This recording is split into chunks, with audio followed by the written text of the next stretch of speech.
তোমরা কি করছো? আমি তো জানি না, কিন্তু আমি বইকালে নিয়ে হাজির হয়ে গেছি মায়ের ভালোবাসা, মায়ের মমতা। কেন বলছি বলো তো, যখন আমি গিয়েছিলাম মাকে আগেই বলেছিলাম মা আমার জন্য চাল ভাজা করে রাখবে, তো আমি নিয়ে যাব। তো আমার ছেলেরও কিছু খাবার তৈরি করে দেবো ওই চাল ভাজা দিয়ে, করা হয় না এখনো। সেই প্যাকেটে দিয়েছিল, প্যাকেটেই পড়ে আছে। তো চাল ভাজা ভাজতে বলেছিলাম, আর আমার মা দেখো ছোলাও ভেজে দিয়েছে।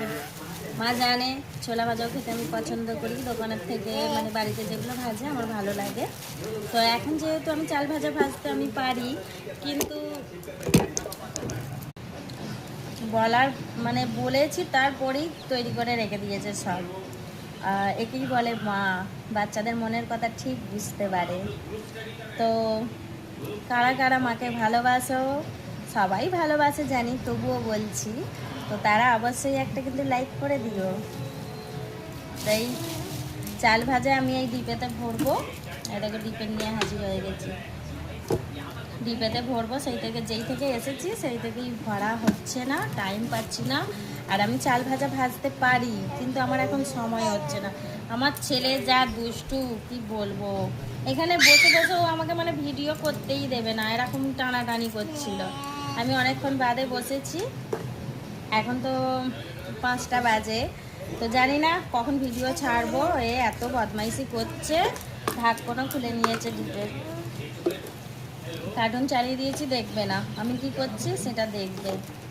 এই হচ্ছে দুষ্টু সোনা, এই দেখো বদমাইশি ছাড়া ওর কাছে এখন কিচ্ছু কাজ নেই।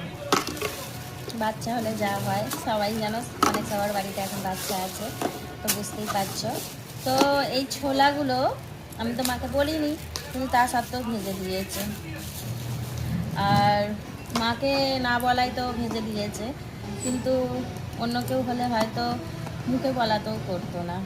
এখনকার যুগটা এরকম, যাকে দেবে ভালো, যাকে না দেবে সেই কালো। আর একটা মানে বিশেষ কথা হচ্ছে, যাকে না দেখতে পারি তার চলন বাঁকা, এরকম হয় আর কি। যাকে যার পছন্দ করলে হবে না।